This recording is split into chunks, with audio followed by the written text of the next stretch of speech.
Gracias. Entonces, hice la grabación. Bernardino Fuentes. Presente. Camila Quirlán. Aquí estoy. Felipe Tapia. Presente. Miriam Estíbil. Presente. Carmen Elwin. Presente. Carlos Becerra. Presente. Pablo Vial. Presente. Juan Cabello. Presente. Carmen Nadal. Gloria Inés Ramírez. Elizabeth Cabello. Y eso sería con los comisionados. Muchas gracias. Bien, gracias. Ok, vamos a iniciar entonces. Buenos días allá. Aquí son súper buenas tardes, pero qué bueno verlos de nuevo. La última sesión llegamos a algunos acuerdos respecto del, porque ya tenemos informe, ¿sí? Así que quedamos de revisar el informe. Yo se los mandé por correo justo antes de iniciar la sesión, luego lo subí y Carmen Gloria me preguntó, me pidió el link, así que se lo compartí de nuevo, también está cargado en la carpeta del informe, nuevamente.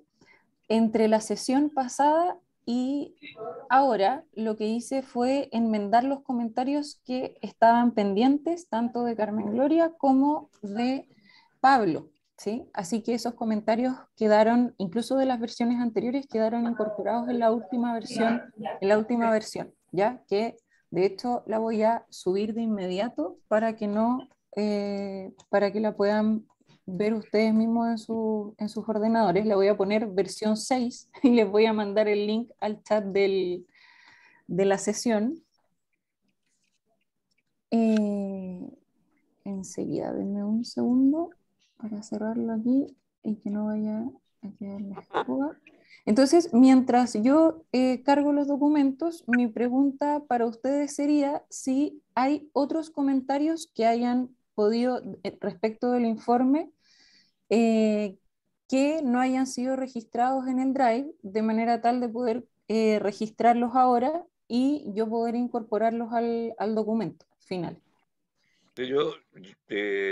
Levantamos manito mejor, ¿cierto? Mira, el link del Drive lo mandaste a... No, se los ¿por correo? se los voy a mandar ahora porque les mandé la última versión del informe, la última sesión, ¿sí? Y ahí La les mandé B5. los 3 documentos, claro, la B5. Entonces ahora lo que voy a hacer es que lo voy a subir al Drive en este momento. Denme un segundo. Y mándalo al mail, por favor. Claro, voy a hacer las dos cosas. Voy a mandarlo. Sí. Voy a mandarlos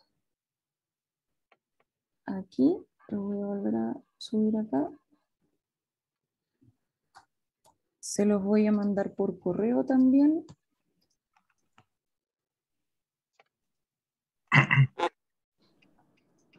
Perfecto. Ahí quedó cargado. Entonces ahora...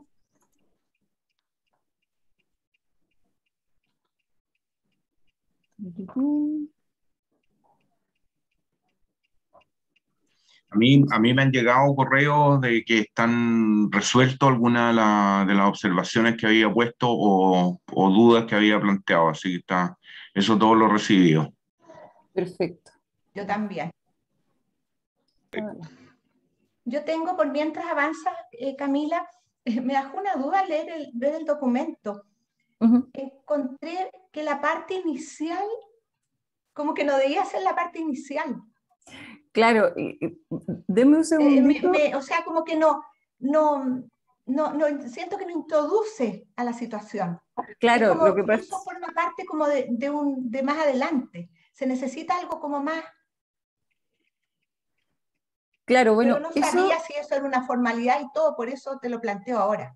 Sí, sí, de hecho, eso fue uno de los acuerdos que yo creo que es una prueba y podemos decidir que, dado que el documento no quedó tan extenso, denme un segundo que no tengo tan desarrollada la capacidad de hacer dos cosas al mismo tiempo, pero me faltan 2 segundos para poder concretar lo que... No hay aquí problema.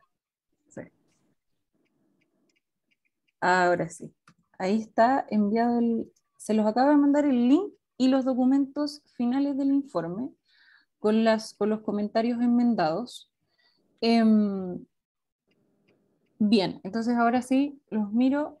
Claro, lo que pasaba con el informe es que habíamos, como inicialmente estaba muy extenso, habíamos acordado dejar una sección de resumen ejecutivo que incluyera exclusivamente las recomendaciones, ¿sí? Como el informe ya no quedó tan extenso, porque decidimos pasar todo el desarrollo de las mesas de trabajo a la sección de anexos, entonces el informe quedó mucho más breve, con lo cual no sé si es tan necesaria que queden todas las recomendaciones consignadas al inicio, porque pierde un poco de sentido, tal como señala Carmen Gloria. Dada la extensión del informe, que es razonable, ¿cierto? Uno podría pensar quizás eliminar la primera sección de resumen ejecutivo, ¿cierto? Donde aparecen listadas todas las recomendaciones y dejar solo el desarrollo del informe, es decir, con su presentación, su introducción, su desarrollo y las recomendaciones a continuación, y presentada la sección de anexos.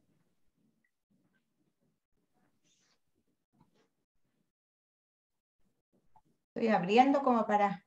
Sí. Estamos todos abriendo No el se documento. preocupen. Sí, no se preocupen. Informe es el tercero, ¿no es cierto? Sí. Es el Oye, tercero. Dice que es la versión 5. ¿Está bien, Camila? Perdón, doctor. Sí, perdón, no le puse versión 6. Es la versión 5. Le voy a cambiar el nombre aquí para que no vayan a haber confusiones. Ahora debería llamarse versión 6. Perfecto. Ahora, Pues la que estamos abriendo en todo caso, ¿no? Trini, de todas maneras, Trinidad Covarrubia, previo a esto hay un acta que tiene que ser aprobada. Es cierto. Toda la razón. El acta 25ª de la sesión de la comisión. Gracias. Yo por lo menos no tengo ningún comentario. Yo tampoco. Yo tampoco. ¿Hay algún comentario sobre el acta anterior? ¿Se da por aprobada? ¿No? ¿Se da por aprobada entonces unánimemente? Sí. Aprobada. Ya, damos por aprobada entonces el acta anterior 25ª. Muchas gracias. Gracias a ti. Si quieren, lo que podemos hacer es que les comparto la pantalla y vamos mirando cómo se ve el informe. ¿Sí? ¿Sabes lo que mi observación es que muy avanzado, como en la página 10, sale presentación, alcance, el principal objetivo para mí eso es lo primero, porque si no, como que no se entiende, uno cae de lleno en recomendaciones. ¿Ah? Era eso, cambiar un poco el orden, nada más. De acuerdo. Sí, yo entiendo, miren, método de trabajo, estructura del informe, y ahí ya se puede poner todo. Perfecto, gracias. Dame un segundo. Por supuesto, no sé, lo pongo yo a discusión con el resto del grupo. Bien, de esto es lo que habla entonces Carmen Gloria. Aquí le estoy compartiendo la pantalla. Este es el problema, ¿cierto? Que en la primera parte, cuando el informe era muy extenso, habíamos acordado dejar esto inicialmente para que cualquier persona que tomara el informe lo primero que viera fueran las recomendaciones, ¿sí? Y luego viene todo el documento, el cuerpo del informe, la presentación, la introducción, el método y las recomendaciones de las mesas de trabajo, ¿sí? Entonces, lo que entiendo que plantea la doctora es cambiar el orden, subir la presentación aquí y dejar las recomendaciones, el resumen ejecutivo y recomendaciones a continuación, ¿sí? A mí lo que me parece Y yo creo que estas son las dos alternativas que podemos tomar, es o hacemos ese cambio o bien eliminamos definitivamente la sección de resumen ejecutivo y recomendaciones y el documento queda como presentación, introducción y recomendaciones a continuación. Porque lo otro que pasa en el cuerpo del informe es que así la sección del resumen ejecutivo y recomendaciones es exactamente igual que la sección de resultados, ¿sí? Se repite, eso es lo que veía yo. Exactamente. Entonces es como... Queda un poco redundante, ¿cierto? Entonces... Y más que nada, o sea, cuando uno abre y va a empezar a leer algo, tiene que tener los antecedentes primero, saber de qué recomendaciones estamos hablando, en qué contexto. Entonces, de la otra forma, cuando tú empiezas con la presentación y todo, y vas, es como ir de la A a la Z. En cambio, aquí como que empezamos al revés. Y si alguien no entiende la situación, hasta a mí, que uno está metida en el cuento, yo dije, ¿qué es esto? O sea, palabras que de repente no se entienden, en cambio, de la otra forma se entiende todo. Para mí al menos. Yo estoy de acuerdo, lo que sí, yo estaría por eliminar la sección de resumen ejecutivo y recomendaciones, para que no quede redundante con la última parte, ¿sí? Entonces, ¿y no puede ser un documento aparte? ¿Cómo? ¿Y no puede ser un documento aparte, el resumen ejecutivo y recomendaciones? Podría ser, pero en el fondo lo que entiendo que dice Carmen Gloria es que no se entiende. Cuando van las recomendaciones solas, no es tan autoexplicativo. Eso me pasó a mí, a lo mejor el resto no, por eso lo estoy poniendo aquí en... Yo creo que depende y no te lo quise plantear exclusivamente a ti. Yo creo que depende de dónde esté disponibilizado esto. O sea, si alguien se mete a la Comisión de Vigilancia Ciudadana y encuentra documentos anexos y encuentra informe mayo 2022 y tiene al mismo tiempo el texto completo, resumen ejecutivo y anexo, yo creo que, claro, cada uno, probablemente el personaje va a bajar primero el resumen ejecutivo y recomendaciones y capaz que el resto ni lo vea, pero da esa opción, digamos, de bajar documentos independientes. Claro. No. La idea en el fondo es que todos los documentos estén disponibilizados de manera simultánea y cada uno sacará lo que le convenga, digamos. O sea, en ese sentido, documentos separados podrían servir, pero...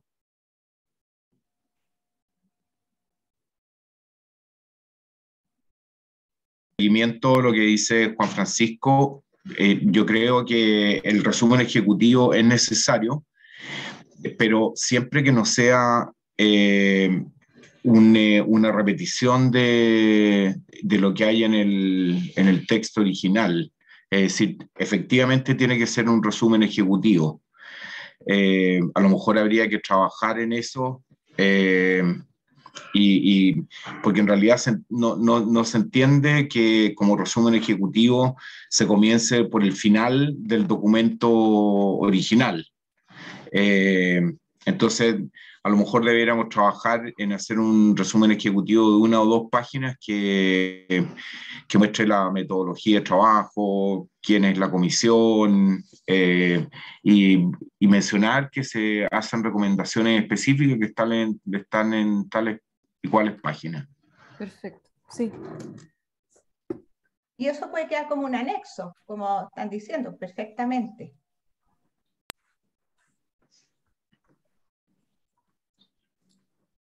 Un segundo. Con la mano. Estamos de acuerdo en eso, o sea, no eliminar el resumen ejecutivo, pero separarlo y que efectivamente sea un resumen. Claro. Por mi parte, de acuerdo. Yo también estoy de acuerdo. Ahora mi pregunta es, ¿entonces lo dejamos como un documento aparte el resumen ejecutivo? Podría ir al final o como un documento aparte, no sé eso. Camila, veamos cómo queda. A lo mejor puede ser una buena primera página. siempre que no sea textual lo que hay en las páginas más adelante. ¿Sí? Bien. ¿Felipe Tapia? Yo entiendo que, y lo conversamos en la reunión pasada, el informe debería tener la claridad para cualquier persona, el lenguaje debería ser simple. Y ahí sí estoy de acuerdo con la doctora de hacer un informe aparte, con simpleza, explicando cuáles son los cambios, considerando que esto es tremendamente complejo, ¿cierto? Para que las personas puedan entender cuáles son los cambios que estamos recomendando, cuáles son los elementos que estamos indicando. Creo que sería bueno tenerlo dentro del informe, pero como una indicación de grado de simpleza para que la gente lo entienda. Perfecto. Bien. Listo. Ok, entonces vamos a trabajar en ello. Hay una parte del informe, hay una parte del informe que hizo la salvedad tanto Pablo como Carmen Gloria, creo, y tiene que ver con las recomendaciones de la mesa de ética, ¿cierto? Que lo conversamos alguna vez, yo tomé notas, pero me pasó que no supe cómo parafrasearlo realmente, ¿cierto? Que las recomendaciones de la mesa de ética, que son esta que es la parte del documento que parte aquí, ¿cierto? Hablan de que la mesa de ética se organiza en 7 líneas de trabajo, ¿sí? De las cuales, ¿cierto? Se listan aquí y se listan sus recomendaciones a la derecha, ¿sí? Y saltan algunas dudas, ¿cierto? Respecto, que esto lo conversamos en algún momento, pero yo realmente no supe cómo escribirlo, así que por eso es que les pido su ayuda ahora, que tenía relación con revisar las agrupaciones de pacientes vigentes, por ejemplo, que era la línea de acción número 6, y la recomendación era revisar agrupaciones de pacientes registradas actualmente. Aquí la observación que hacía Pablo era respecto de, en el fondo, qué es lo que se sugiere revisar. ¿Sí? ¿Qué criterios, por ejemplo, si todas cuentan, si en el fondo esta revisión consta de revisar, por ejemplo, si todas las agrupaciones tienen cierto tipo de información, ¿sí? Así que le cedo la palabra. Ya, yo puedo empezar contestando esa pregunta que me parece súper relevante, es acerca de que las organizaciones de pacientes tengan pacientes. De hecho, una de las modificaciones que quiero hacer, indicar en el reglamento, es acerca del formato que va a tener el nuevo decreto que estamos recomendando. Básicamente es indicar la ley, continuar con la ley 20.000, bueno, la ley de organizaciones sociales en Chile, que indican que las municipalidades tienen que construir una organización, ¿cierto? Tienen que validarla y después hacerla pasar al Ministerio, perdón, al Registro Civil, cumpliendo con toda su normativa. Pero en el caso de las organizaciones de pacientes, que tengan la condición de reuniones, de integración de pacientes, que lo hemos conversado acerca de que no hay problema con la protección de los datos, porque el Ministerio va a ser el que va a manejar esta información, y cómo ellos, por medio de una ficha de clasificación universal, que es la que tienen todas las organizaciones de pacientes, que se llama FEU Social, indiquen su balance, su memoria, e indiquen su funcionamiento, que es lo que debería tener estandarizado la organización de pacientes, para poder clasificarla entre organizaciones de pacientes, organizaciones de prevención, organizaciones de distribución, y las demás organizaciones que están en el sistema y que también son importantes, pero en este caso, la ley de Edgar Soto, son las organizaciones de pacientes las que tienen que moderar o por lo menos hacer el levantamiento de las necesidades de los pacientes ante la ley. Eso es lo que se indicaba como qué es lo que debemos ver en las organizaciones de pacientes. Y eso lo regula en el decreto que después se modifica, ¿no? Que dice presentar Facebook social y información de los pacientes que están incluidos en la organización. Porque eso también establece organizaciones de pacientes con pocos pacientes y organizaciones de pacientes con una gran percepción de pacientes, como si existiera una organización de hipertensos o si existiera una organización como la mía de anemia paroxística nocturna, que son dos en Chile. Felipe, yo me acuerdo que tú planteaste eso en la mesa y efectivamente la pregunta está encaminada hacia, como aquí hay una sugerencia, una recomendación, podríamos poner esos criterios, por ejemplo, revisar las agrupaciones de pacientes registradas actualmente en su composición, financiamiento, balance y lo que quieras agregar. De tal manera que el que tenga que ejecutar la recomendación tenga claro cuáles son los criterios que hay que revisar. Claro, está mencionado en el decreto, doctor, pero estoy de acuerdo que debería estar indicado en ese punto. Un segundo, esa es otra pregunta, porque ahí yo no es mi fuerte esa parte de la normativa, ¿ya? Entonces mi pregunta es, cuando tú te refieres al decreto, ¿te estás refiriendo al decreto que aparece como recomendación modificado en el informe? Exacto, el decreto que dice, que ya lo revisamos, el decreto 91 del 30 de enero del 2015. Ya la sección es la letra C del artículo 2. Que es del anexo de la mesa. Es esto, ¿cierto? Perdón. Ahora sí. Sí, esa es. La letra C.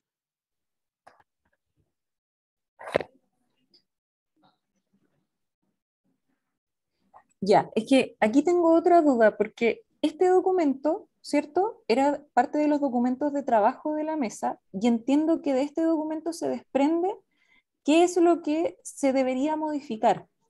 Entonces, la línea 7 de las líneas de acción de la mesa corresponde a este documento. Así es. Perfecto. Así es. Y por eso te menciono que en las modificaciones, todo lo que yo he mencionado están en esta letra C. La memoria, el balance y todo lo necesario. Porque en el balance se indica de dónde llegan los fondos, en la memoria se indica cuáles son las acciones que ha llevado la organización. Digo, para continuar con la normativa de las mismas organizaciones sociales, ¿no? Claro. Y agregar el término de paciente, el registro de paciente, que eso es lo innovador en esta normativa hacia las organizaciones de pacientes en específico.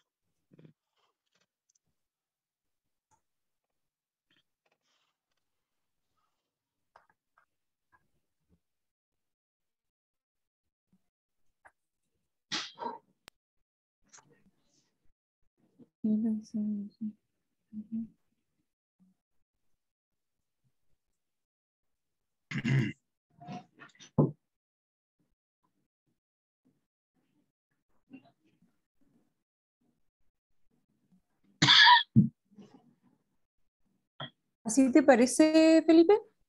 Sí. Perdón, perfecto. no lo veo porque soy ciego, pero claro. Ah, chuta, perdón. ¿Quedó bien? Ahí sí. Ya. Ay, Dios, perdón. Sí, claro, está bien. Queda súper claro. Está clarísimo. Perfecto. Luego, en esa misma línea hay algo similar que sucede en la línea 8, ¿cierto? Sugerir modificación ley de fármacos 2, inclusión, transferencias a agrupaciones de pacientes. Y aquí se establecía propuesta, pero aquí, de nuevo, no había notado, ¿cierto?, agrupaciones de pacientes como sujetos de interés, declaración de conflicto de interés, incluir recomendaciones, pero aquí ya no supe cómo parafrasear lo que conversamos ese día. Aquí, ¿cuál sería la recomendación en esta materia? ¿Cuál es el concepto de inclusión de transferencias a agrupaciones de pacientes? Yo entiendo, doctora Elwin, que cuando conversamos esto, la idea era que las organizaciones de pacientes también pudieran aportar a la normativa de la ley Fármacos 2. Así lo entiendo y con mucha humildad digo que hasta ahí llevo mi explicación porque no recuerdo que otro elemento es el importante. Mi condición siempre ha sido de que las organizaciones de pacientes son muy importantes en el sistema de salud para poder definir cuáles son las reales necesidades. Hasta ahí llego. A mí me parece recordar, a lo mejor Juan Francisco se acuerda mejor, que el hecho de que las organizaciones de pacientes reciban financiamiento de parte de farmacéutica hace que haya un eventual conflicto de interés que debe declararse. Y ese es el punto que a lo mejor podría ser como fraseado en el sentido de que los financiamientos por parte de empresas farmacéuticas sean declarados por las organizaciones de pacientes para evaluar su eventual conflicto de interés. Era eso, Juan Francisco, yo... Y tal cual. Sí, ahí había un punto, perdón que no estoy en un lugar donde no puedo levantar mucho la mano. Ahí había un punto que era importante, que las agrupaciones de pacientes deberían declarar sus transferencias de valor recibidas de la industria, pero que esto no las inhabilite para funcionar, para su funcionamiento y su toma de participación en el ministerio y en las distintas comisiones, por ejemplo. Entonces era un punto ahí que estaba bien al límite, en el sentido de que si se recibía alguna transferencia de valor hacia la agrupación de pacientes, estos inhabilitaban a sus representantes para poder funcionar o participar de distintas comisiones. Pero el punto ahí lo que conversábamos, para refrescarnos más un poco la conversa, el tema en el fondo era que conversábamos que el conflicto de interés no necesariamente se resuelve solo transparentándolo. Ese es el primer paso. Y para eso necesitamos una política de conflicto de interés con la que no contamos en Chile. Y en esa política es donde no solamente, hasta el día de hoy, cuando hablamos de conflicto de interés, hablamos de una declaración y del formato de esa declaración. Pero hasta el día de hoy en Chile no hemos conversado acerca de aspectos como prevención de conflictos de interés, educación en conflictos de interés, fiscalización de conflictos de interés, seguimiento de una denuncia de un conflicto de interés, particularmente los financieros, porque eso es lo otro, que los conflictos de interés no son solamente financieros, pueden ser de un montón de tipos. Y ahí está el tema entonces de que lo que conversábamos, y conectado con lo que conversábamos recién, esto de que existían y nos constaban que habían agrupaciones formadas por la industria que no tenían pacientes o que tenían un paciente y que eran finalmente herramientas de la industria para hacer lobby. Esas situaciones era cómo evitarlas. Y una manera era que esa agrupación, por ejemplo, que no tenía pacientes, si declara sus características primero, lo que está en el punto anterior que ya se discutió, y si además hace una declaración de conflicto de interés financiero, donde incluye que ha recibido tanta plata de parte de quién, eso es simplemente el primer paso, transparentar. Y eso es lo que se estaba discutiendo en la ley de fármacos 2, y la recomendación en el fondo era apoyar esa moción que en la ley de fármacos 2 se estaba discutiendo, que era considerar a las agrupaciones de pacientes como sujetos, no me acuerdo la frase exacta, eran sujetos de interés, sujetos de derecho. Felipe, tú no sé si te acuerdas bien cuál es la frase que se usa, pero esa era en el fondo la idea, tratar de que dentro de la recomendación de la Comisión de Vigilancia Ciudadana, que reconoce como un problema, porque aquí estamos hablando de recomendaciones de la Comisión de Ética, digamos, que lo reconoce como un problema. Entonces, una manera es transparentar, uno, las características, y dos, los conflictos de interés financiero. Esa era la discusión. Ahora, claro, como parafrasearlo, estoy de acuerdo con Camila que hay que tratar de dejarlo digamos, pero yo creo que como estaba bien, pero estoy de acuerdo que quizás no se entiende para la lectura general, digamos, y ahí es donde habría que tratar de ponerlo de una mejor manera. Perdón, no sé, me perdí para levantar la manito, pero el número 8, cuando uno lee sugerir modificación, ley de fármacos 2, inclusión de transferencias a agrupaciones de pacientes, como que hay que cambiar un poco eso. O sea, no sé si ponerle posibles conflictos de interés de agrupaciones de pacientes o no sé, pero porque transferencias, agrupaciones, transferencia puede ser cualquier cosa. No se entiende necesariamente que podrían ser transferencias económicas o de otro tipo. De acuerdo, yo creo que poner el sugerir modificación de fármacos 2 puntos, conflictos de interés en agrupaciones de pacientes, yo creo que resume bien el punto. Sí, ahí queda mejor. Y se explica al lado. Conflictos de interés en agrupaciones, eso que ahí queda perfecto, se entiende perfecto. Y después la explicación a la derecha aclara a quién nos referimos. Así es. Ahora, es bueno mencionar que también en las agrupaciones de pacientes, el interés es parte fundamental de la acción de las organizaciones de pacientes. Me refiero a esto con que el acceder a un medicamento, acceder a un tratamiento, generar un buen método de atención, es parte de nuestros deberes.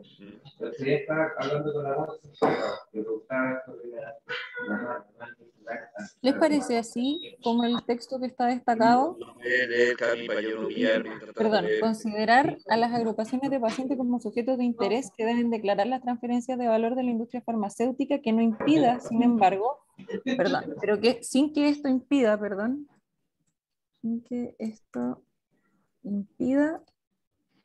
Esa segunda frase, Camila, yo creo que eso depende de lo que hablábamos recién, depende finalmente de la comisión. O sea, si la comisión va a decidir asignar dosis y marcas de fármacos, por supuesto que debiera impedir, pero lo que no debiera impedir, por lo tanto, el criterio de nuevo, lo primero es transparentar, y a eso nos estamos refiriendo con este punto. Ahora, si eso conlleva impedir o no impedir la participación en ciertas comisiones, eso ya es otro punto. Entonces, yo personalmente no lo pondría. Yo creo que se explica lo del conflicto de interés, es precisamente considerar a la agrupación de pacientes como sujetos de interés que hoy día no son considerados como tales, y eso significa entonces que deben declarar transferencias de valor desde la industria farmacéutica.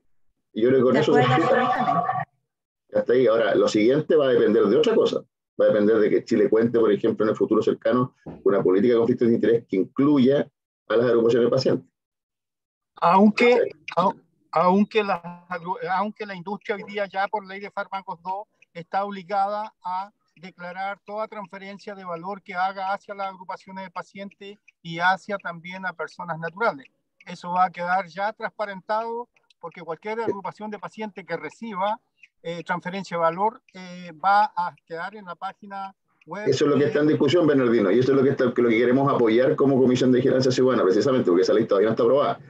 Pero la idea es que en algún momento alguien en la discusión parlamentaria diga, oye, hay un informe de la Comisión de Vigilancia Ciudadana que apoya esta moción, porque esa moción ha sido rechazada por algunas agrupaciones y particularmente por la industria.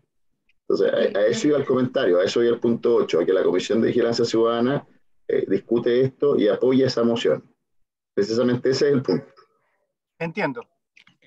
Hay que... Yo no pondría, disculpa, Pablo, no pondría que permita administrar el problema de los conflictos de interés, que permita administrar los conflictos de interés, porque no necesariamente es un problema. O sea, si yo declaro un conflicto de interés, de alguna forma estoy diciendo o me tienen que retirar de esto, o a lo mejor mis opiniones no van a ser tan válidas pero como dice Juan, eso es algo que no está bien definido todavía. ¿Ah? Entonces, no nos metamos en palabras que no necesariamente es lo que representa. Los conflictos de interés, ahí sí. Sí, y en el punto 8, en vez de sujetos de interés, deberían ser sujetos de conflictos de interés.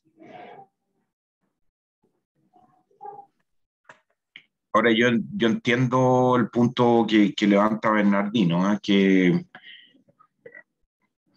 en el fondo que no sea inhabilitante.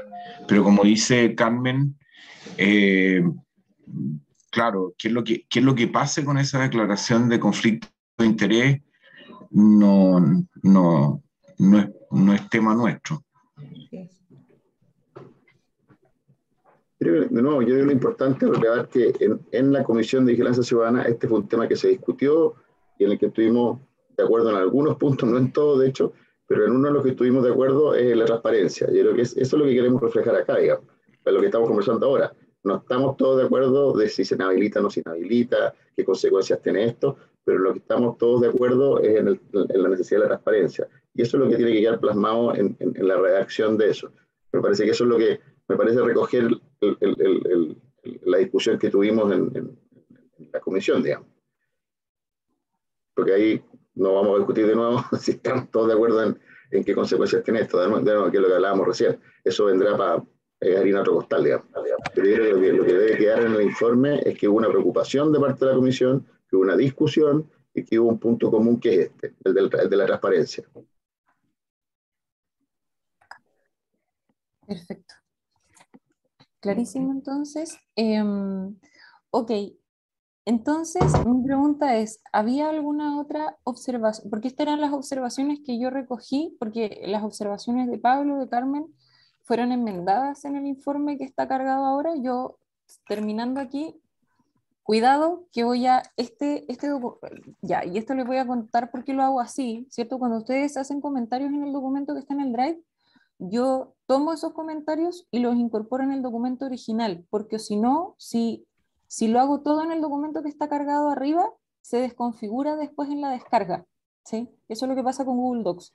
Entonces, entonces cuando salgamos de aquí, yo voy a cambiar la versión del informe y le voy a poner la versión 7, y esa va a ser la última versión donde están alojados los cambios que hemos estado haciendo en esta sesión, ¿ya? Carmen. Camila. Bueno, no, me acuerdo que discutimos, no sé si fue la vez anterior, y no recuerdo bien si lo dejamos para lo que continúa de ahora en adelante, o de alguna forma dejarlo sugerido en este documento. Eso de alguna forma debería existir algún tipo de auditoría, ¿ah? De que lo que dice la ley esté funcionando correctamente, o sea, que los pacientes que estén recibiendo los insumos, lo que sea, sean los que realmente corresponden, en fin. Me acuerdo que estuvimos conversando de eso, pero no me acuerdo si era para algo que tenía que venir hacia adelante o que ya iba a quedar sugerido acá, que no lo vi. Sí, es la primera recomendación de la mesa de indicadores, ¿cierto? Que es, un segundo, seguimiento.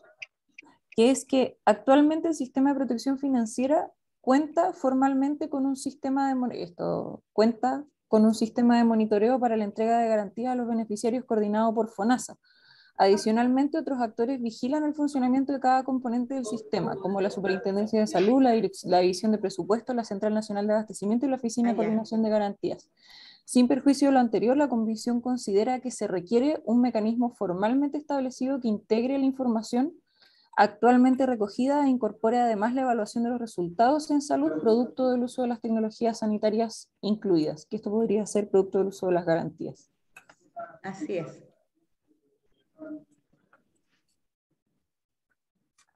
Esa es nuestra primera declaración de la mesa de indicadores.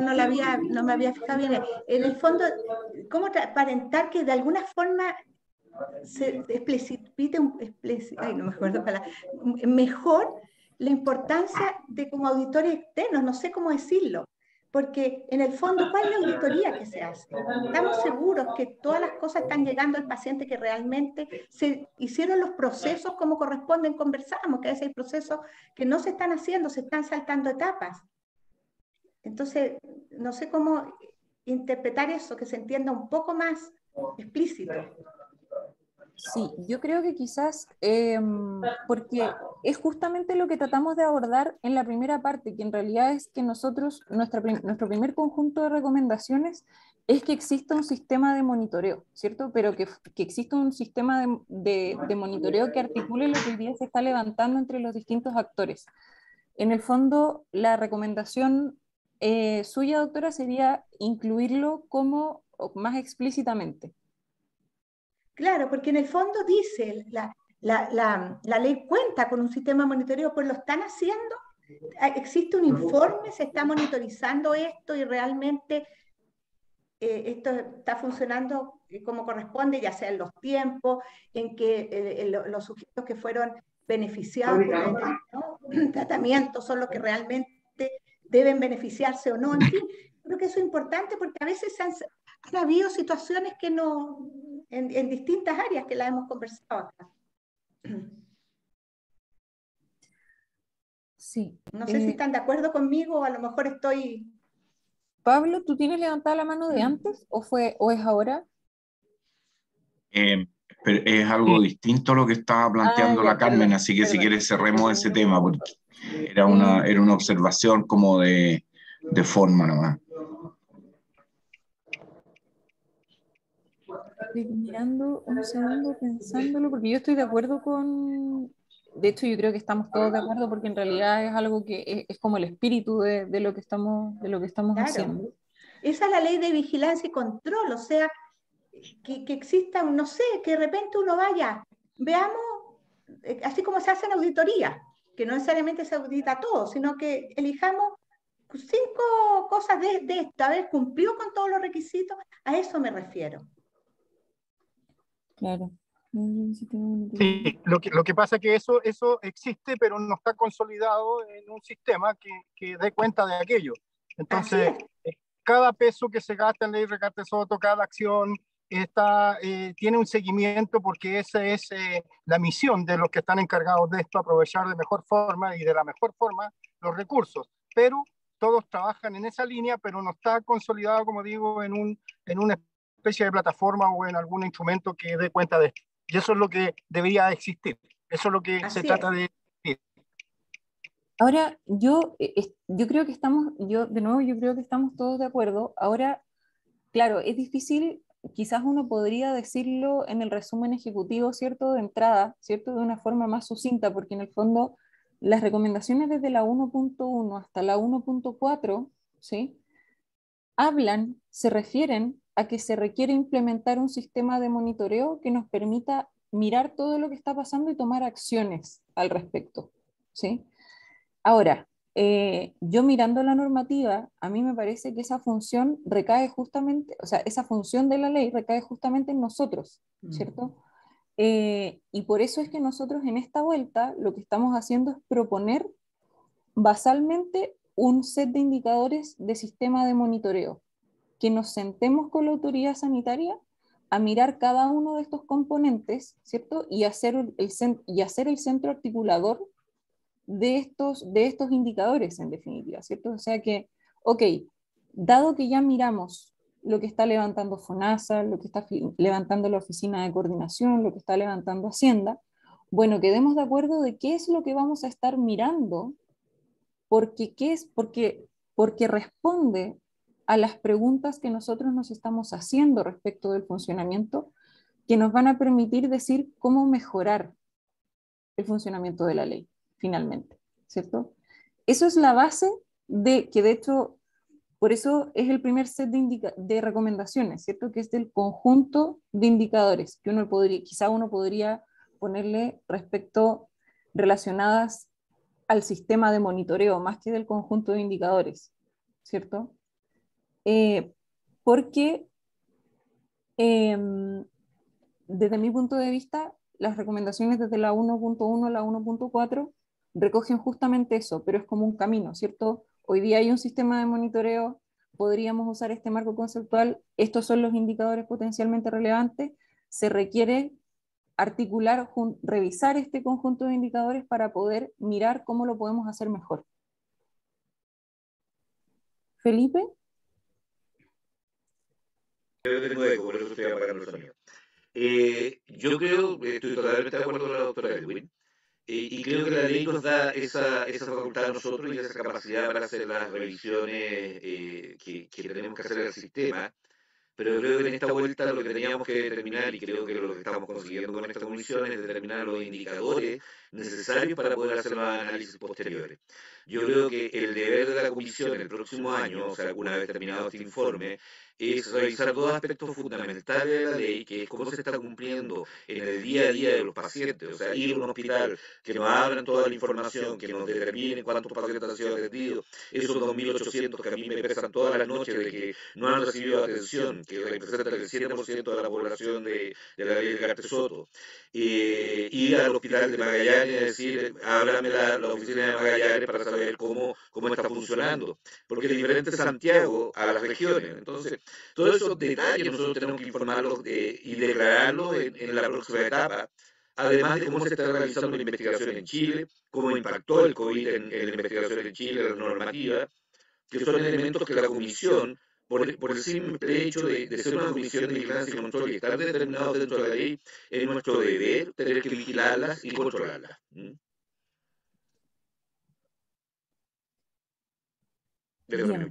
Ok. Voy a mirar esto porque... Camila, perdón, Dígame. no puedo levantar la mano. Me queda una duda con respecto a lo que dice Felipe, porque en relación a la institucionalidad vigente,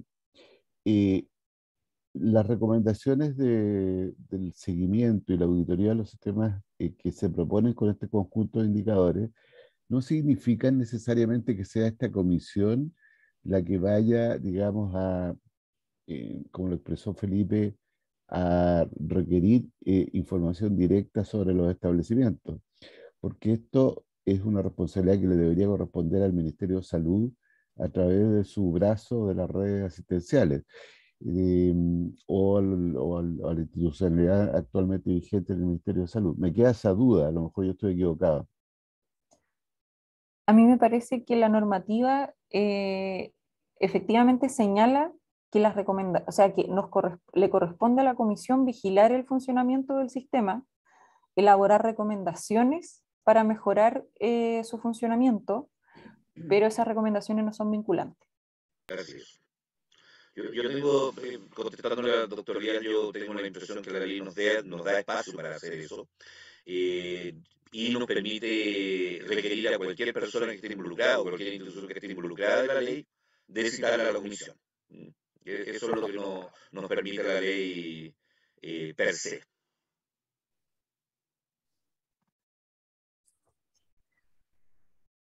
Bien, entonces, respecto de este punto y lo que señalaba Carmen, yo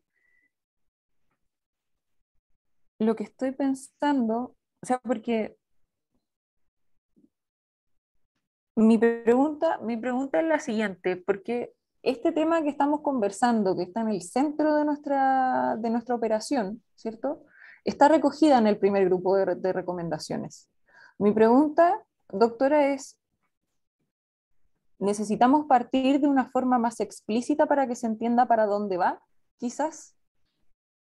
¿O es suficiente que quede así como está, ¿cierto? Porque en el fondo el problema se aborda en las recomendaciones y lo que estamos hablando se aborda desde las recomendaciones 1.1 a la 1.4, ¿cierto?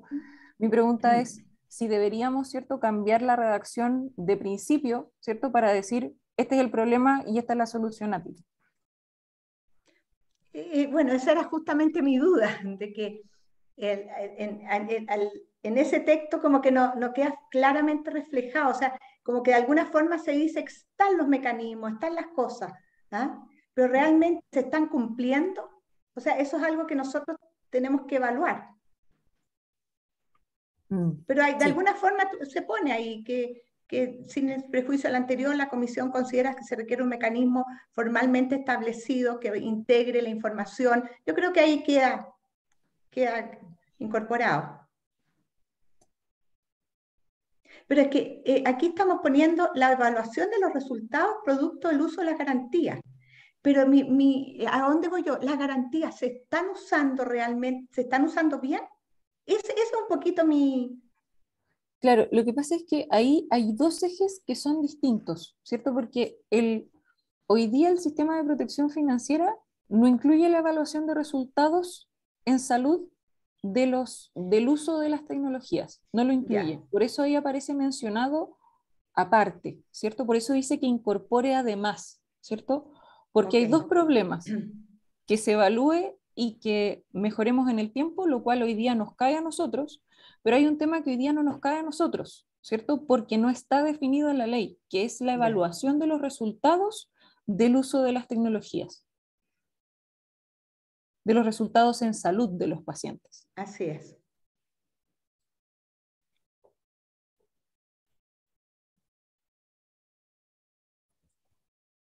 Bien. Pablo, ahora sí, quizás.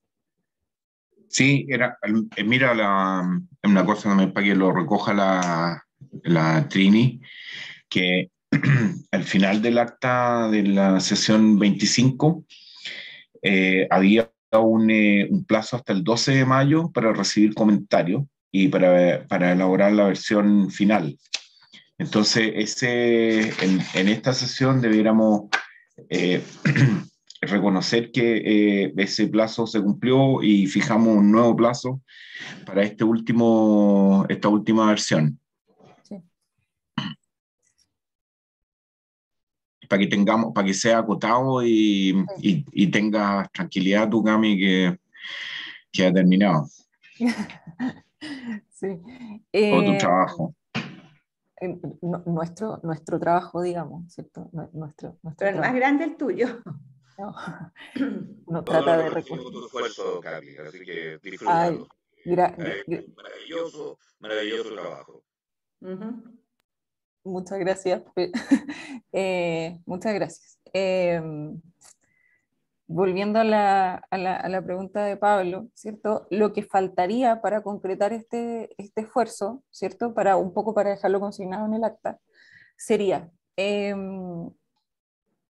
adaptar el resumen ejecutivo para que quede en un lenguaje más sencillo, ¿cierto? Y que no sea una copia textual de segmentos del informe, ¿cierto? Eso es lo que está faltando, ¿sí? Eso yo creo que sí, yo creo que eso puedo hacerlo en una semana, ¿sí? Y quizás no me quiero extender más porque si no, no. Entonces podemos dejarlo pactado en el acta, ¿cierto? Y que le demos... Y eso sería lo único que nos faltaría, ¿cierto? Porque revisar el resumen ejecutivo y después una semana más para que lo revisen ustedes y si no hay comentarios ya lo cerramos y pasa a revisión editorial, que se acuerdan que le iba a preguntar a mi madre dijo que sí, así que ella dijo que podía darle una mirada al formato del informe. Así que, ¿les parece dejar eso consignado en el acta? De aquí a una semana yo mando el resumen ejecutivo adaptado, luego una semana más estaríamos pensando que el plazo para que ustedes revisen el documento completo sería el 9 de junio. 9 de junio. Eso. Entonces, para dejarlo anotado, el 2 de junio, tú, Camila, mandarías el informe completo y el resto de los comisionados para el 9 de junio revisan y mandan sus comentarios. Perfecto. Estupendo. Y Esteban tiene levantada la mano también. Esteban y después Gloria. Pablo, ¿tú sigues con la mano levantada o fue el No, se me quedó arriba nomás. Ya. Ahí está. Sí, comentar, quedé un poco atrás en la discusión, igual, pero era en relación a lo que decía Carmen Gloria con respecto, bueno, saludos a todos, estuve desaparecido por bastante tiempo, un gusto verlo y ver que este informe tiene toda la forma posible con los objetivos que se habían planteado como comisión, así que qué bueno ver el fruto de tanto esfuerzo, ya está casi listo en la versión 7, pero es parte del desarrollo del documento, así que felicidades a todos porque es un esfuerzo que han hecho ustedes gigante. Comentarles con respecto a este monitoreo en la efectividad de los tratamientos, lo que se había conversado hace unos meses atrás cuando yo participaba de esto era justamente que no había un análisis como desde el nivel central que viera el macro de si las terapias estaban funcionando. Recordar que y eso nosotros dijimos, sí, efectivamente, es que qué bueno que lo estén recomendando. Si nosotros hablamos de los efectos individuales que ha tenido la efectividad de las terapias en los pacientes, son responsabilidad de los médicos tratantes, ya para no irnos desviar el foco principal, que es como hasta ahora no hemos tenido la capacidad de poder medir si es que las terapias garantizadas están siendo efectivas en el general de los pacientes. En particular lo ven los médicos tratantes y ahí no sé si será muy conveniente empezar a revisar caso a caso porque la cantidad, o sea, ahí podría como ir variando el objetivo de este análisis de evaluación de la política macro, en este caso. ¿Ya? Así que solamente eso quería comentar. Perfecto. Gracias, gracias, Esteban. Gloria, estás sin micrófono, Gloria, así que no te oigo. Ahora sí. Ahora sí. Hola, aprovecho saludarlos a todos y quería también retomar el tema del cierre de la evaluación de indicadores. Yo creo que lo que le deberíamos además agregar es el por qué. O sea, necesitamos hablar los indicadores de modo tal de poder tener una condición virtuosa, de ir haciendo las mejoras pertinentes, porque, por ejemplo, si se introduce una nueva tecnología que pudiera ser más efectiva o más costo efectiva, la única manera de poder ir llevando un backup de eso es ir a haber tenido evaluados los que ya están en uso. Así que yo creo que hay que agregar el porqué respecto del plan de mejora. Gloria, y ahí eso no queda un poco recogido en esta recomendación, ¿cierto? Que en el fondo hay que integrar... Efectivamente a mejorar el desempeño. Eso, claro, ¿sí? Que contribuyan. Sí, sí. Sí, sí está. ¿Ah? Desempeño. Mejorar el desempeño del sistema. La única duda que me queda es si es que está bien, digamos, si lo atribuimos al desempeño del sistema o al beneficio de los pacientes. No sé, ¿sí? Puede ser en genérico o particularmente en relación a las necesidades de las patologías que ya están recogidas. O porque también eso te permite incorporar nuevas patologías, no sé. Pero puede quedar en genérico, eso, o sea, lo que pasa es que nosotros no entendemos, a mí me queda clarísimo, no sé si eso le permite abrir la mente, digamos, a la DIPRES. Por eso esa es mi única duda, si ser un poquito más explícito o no es necesario. Lo que podríamos hacer en ese sentido es ponerlo en términos de, porque finalmente hoy día el sistema de protección financiera está hecho, hoy día el sistema está hecho para responder a un objetivo de los sistemas de salud, que es mejorar la protección financiera, ¿cierto? Entonces lo que podríamos incorporar es en términos de los otros dos objetivos, ¿cierto? De mejorar la capacidad de respuesta del sistema a las expectativas no médicas de la población y los resultados en salud de los pacientes, que son los tres objetivos. En el fondo lo que estaríamos diciendo es que en términos no solamente de la protección financiera, sino que de los otros dos objetivos que tienen los sistemas de salud. Perfecto, ya.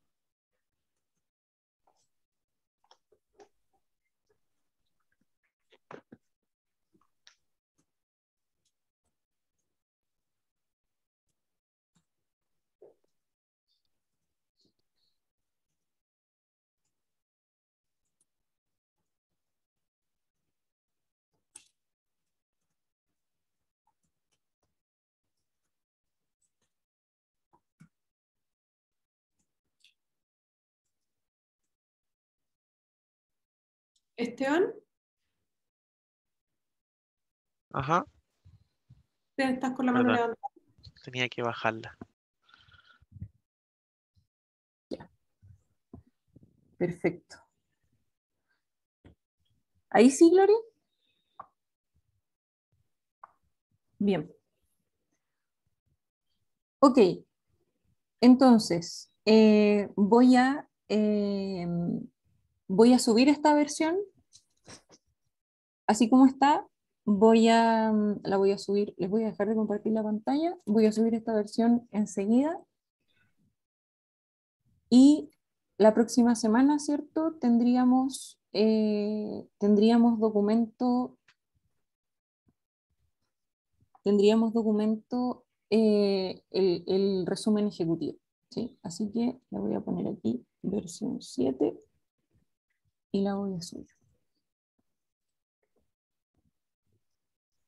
Y ahí quedó en el mismo link que les mandé antes de entrar a la reunión.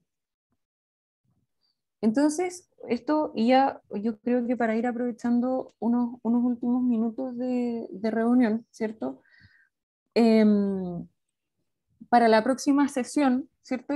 A mí lo que me gustaría que revisáramos es cómo vamos a llevar esta recomendación de indicadores con cada uno de los actores para ponernos de acuerdo respecto de cómo vamos a medir, evaluar y retroalimentar al sistema respecto de sus resultados, ¿cierto? En definitiva, ir llevando cada uno de las dimensiones de los indicadores a los actores que correspondan, por ejemplo, FONASA, DIPRES, ¿cierto? Cada uno de ellos, para discutir el conjunto de indicadores, terminar de definirlos, ver cómo se miden, ¿cierto? Y articular una forma de que ellos nos puedan reportar estos indicadores, ¿cierto? Que podamos estarlos teniendo constantemente, ¿sí? ¿Les parece adecuado que esa sea la orden del día de la próxima sesión? Bien. ¿Qué? Perfecto. Yo creo que estamos por hoy entonces. ¿O hay algún otro? No. Yo solamente decir, Esteban, que la discusión va a ser larga después de que entreguemos el informe. Sí, yo también creo.